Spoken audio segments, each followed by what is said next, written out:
Hey, welcome. It's Doug. I'm here with Emerald Hills Skies.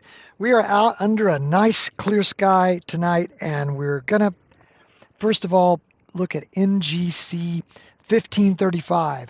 It's also known as IV-26, and you might know it as Cleopatra's Eye. This is the first planetary nebula that I've ever had a chance to view. I'm still pretty new in electronically assisted astronomy. I had a telescope a while back, but it was nothing like this. Uh, just to let you know what we're trying to see here, if we go over to our uh, Sky Safari uh, planetarium software, it should be this planetary nebula. It should be this planetary nebula here. So let's send you over to SharpCap, which is where our telescope view is cooking up, and I'll go over there too. And here we are. We'll see what we're looking at. Here it is. We've stacked 29 frames so far. It's about 14 and a half minutes. And sure enough, you can see that halo around it. Tell you what, while you're looking at that, let me go over and start this little audio narrative from Sky Safari, and you'll be able to hear what he says about it. NGC 1535 is a bright and attractive planetary nebula in the thinly starred area of the large rambling constellation of Eridanus, the Sky River. The object is a round ball of light with wrinkles seen indistinctly. A star is near the middle of the disk and can be identified with a 200 millimeter telescope. The nebula itself is seen in somewhat smaller telescopes. The object has rings within of differing density and has been called by some observers the finest object of its type in the sky. Planetary nebulas are shells of gas put out by stars that are undergoing internal changes. Sometimes this is called the star's death, but it's more like a snake shedding its skin.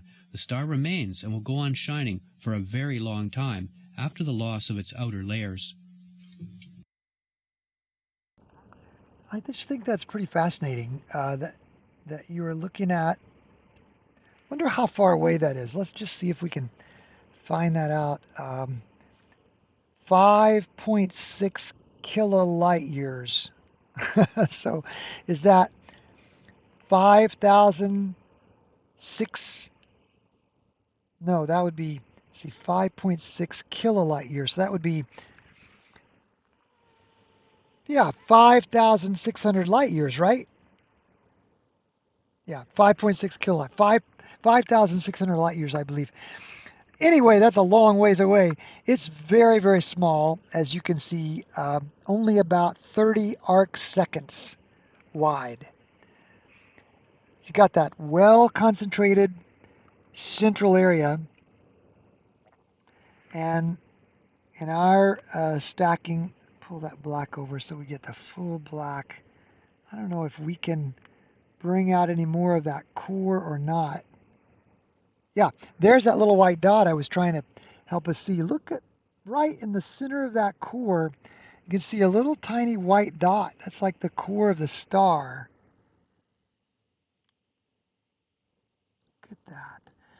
Now, you can see why a person with a very basic telescope just starting out would have thought that that was a planet, and that's where these things get their names. They originally thought they were some kind of a nebula caused by a planet. You can see why, huh? Well, anyway, what we do now is we stop live stacking, and actually, I think before I stop, I think I'll do a picture of that, and we take that picture so it's exactly as we saw it, and then we stop live stacking. We go back over to our targeting software, AstroPlanner, and in AstroPlanner, we say just a quick word about it, like,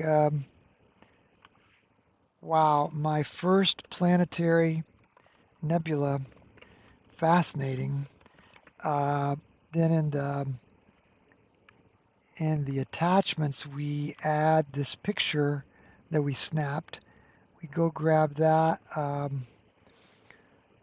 See, what was that? NGC 1535, right? Now the picture is at the full frame, but we can always go in later and crop that. But it's really just a way to to remember, like just a snapshot memory in time. And that's pretty much the full cycle.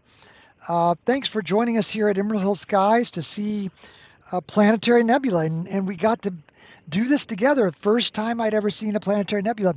And we're going to go ahead through some other targets here, but we'll let you go. And thanks a lot for joining us. God bless and have a great evening.